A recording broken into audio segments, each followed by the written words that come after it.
our communities. My Lords, I wish to thank all noble lords who have contributed to this debate, and I could add now my particular congratulations and thanks to my noble friend Lord Banner for his maiden speech. Given the constraints of time, I hope noble lords who have spoken will forgive me if I don't respond individually to each one, but confine myself to making a few remarks in response to the comments from my noble friend, the Minister. We are all, I think, agreed in this chamber that both the objective of building housing and the objective of improving the environment are desirable and properly planned, attainable. And that is also true of my noble friend, the Minister. We are all at one on this. What I was pleased to hear from my noble friend that the government is doing various things that they can boast of. But what I didn't hear is an acknowledgement, I think well identified in this report, that the system we're operating with is broken, not necessarily fundamentally broken, but there are some systemic problems, and that the government is going to grasp them. That I didn't hear.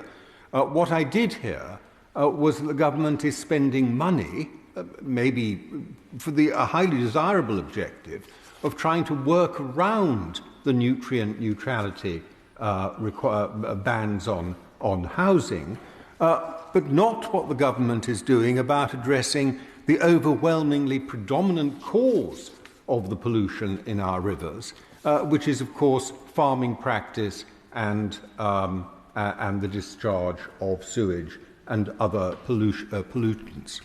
So it seems to me that the government hasn't quite grasped the seriousness and the systemic nature of the problems that the report identified.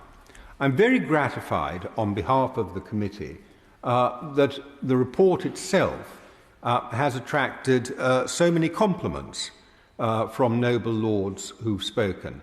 I think, if I may say so, I was very proud of it. I thought it was something I'm very pleased that I can say that I've been associated with. I think it has lessons which any government should seriously learn, and that is true not only of current ministers, but also of ministers who will be holding office after the general election we must expect this year.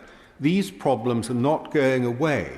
They require a long-term, well-thought-out solution, and whoever's laps these problems land in, I hope they will find this report a useful guide to what they should be doing. With that, my lords, I beg to move. The question is that this motion be agreed to, as many of that opinion will say content. Contrary not content, the contents have it. Motion for debate. Report of the Horticultural Sector Committee, Sowing the Seed.